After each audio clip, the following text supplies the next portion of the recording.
안녕하세요. 친절한 변호사 하정관입니다. 오늘은 여러분들께 그 외국한 거래 관련해서 중요한 이슈 중에 하나죠. 환치기에 관해서 말씀드리려고 준비를 해왔습니다. 여러분, 그 치기라는 말 들어가면은 어떤 느낌 드세요? 소매치기, 퍽치기, 아리랑치기. 네, 이런 치기라는 말이 들어가면 일단 안 좋은 인상이 있죠. 예, 환치기 역시 마찬가지입니다. 환치기라고 하는 거는 결국 이 외국한이라고 하는 것을 가지고 어떤 범죄를 저지르는 것, 이렇게 보시면 되고요. 좀 더 구체적으로 말씀드리면, 원래는 해외하고 국내하고 돈이 왔다 갔다 할 때 은행을 통해서 돈을 보내는 게 보통이잖아요. 그런데 그렇지 않고 이 환치기 업자를 통해서 돈이 해외와 국내가 왔다 갔다 했다는 사실을 모르게 하는 그런 방법을 바로 환치기라고 합니다. 자, 그럼 여러분, 환치기 왜 하는 걸까요? 영화에서도 아니면 드라마에서도 여러분들 환치기 하는 것들 보셨을 수 있고요.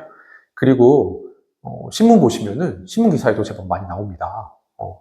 사실 이 외국환거래법 위반 사례 중에서 굉장히 커다란 금액 위반 사례는 거의 대부분 환치기라고 보시면 됩니다. 그 정도로 이제 잦기도 하고 규모도 큰 그런 범죄가 환치기인데요. 도대체 왜 환치기를 하는 걸까? 이유는 첫 번째는 그 외국환 거래에 관련된 모니터링을 좀 피하고 싶은 경우가 있어요. 그런 경우에 이용을 하고요. 또 아무래도 은행을 이용하지 않으면서 환치기업자들이 어떤 이득을 줘야지만 하지 않겠습니까? 그래서 은행을 이용하는 경우와 비교해서 수수료가 좀 저렴합니다. 네, 그리고 또 우리 외국환거래법상으로는 우리나라하고 해외하고 거래할 때는 여러 가지 신고들을 하도록 하고 있거든요. 그래서 그런 신고 없이 좀 편하게 일을 하려고 할 때 이런 경우에도 환치기를 이용하게 된다. 이렇게 보시면 될 것 같습니다. 환치기의 방법을 좀 단순화해서 말씀을 드리자면 일단 우리나라에 있는 철수가 미국에 있는 마이클한테 돈을 보낸다고 해볼게요. 원래 같으면 철수의 계좌에서 마이클의 계좌로 은행을 통해서 보내겠죠. 근데 그렇게 하지 않고요. 철수가 한국에 있는 환치기 업자한테 원화를 보냅니다.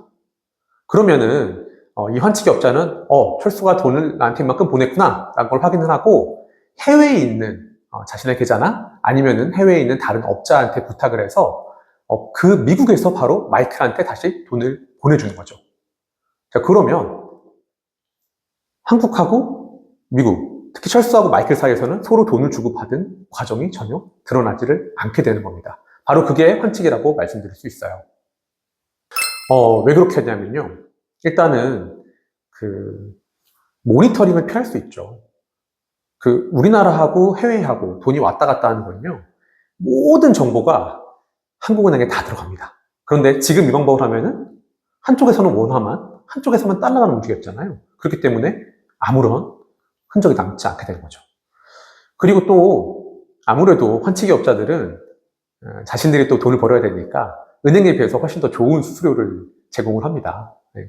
은행에서 여러분 해외로 돈 보내시려면 환전 수수료가 있고 송금 수수료가 있죠. 근데 이것보다는 훨씬 더 좋은 조건으로 환치기 업자들이 제공을 하기 때문에 아무래도 또 이런 유혹이 있는 거죠.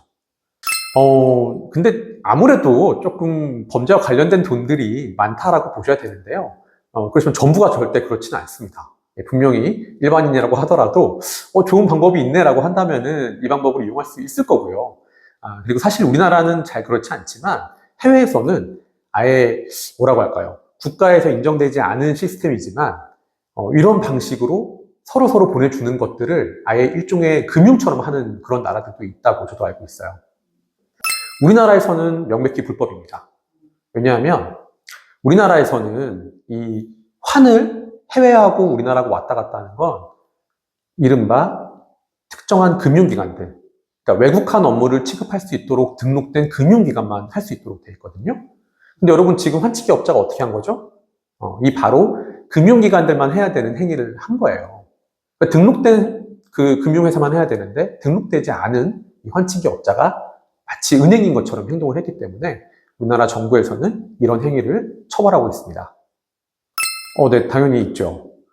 저 같은 경우에는 환치기로서는 굉장히 큰 규모다라고 할 건 아니지만 그래도 좀 작지 않은 규모입니다. 한 700억 상당 되는 환치기 사건을 담당한 적이 있고요.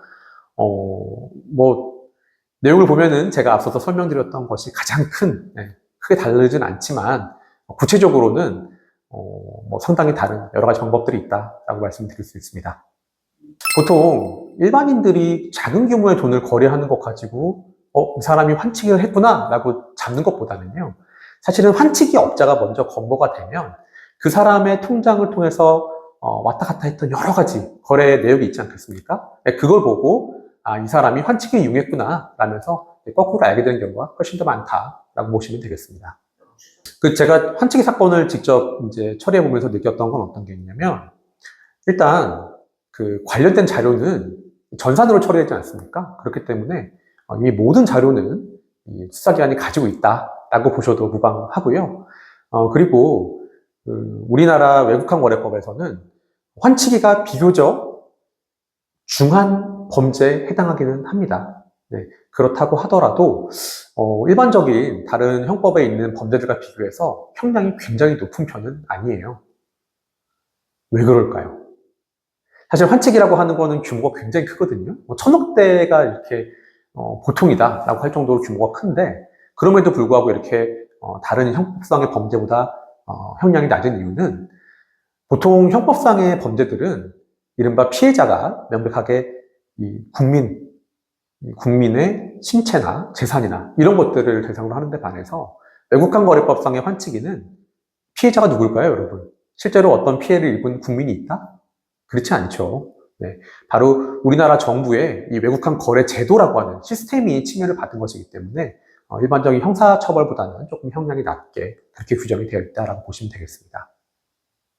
자, 여러분, 지금까지 외국환 거래법상 주요한 이슈 중에 하나인 환치기에 대해서 말씀을 드렸고요.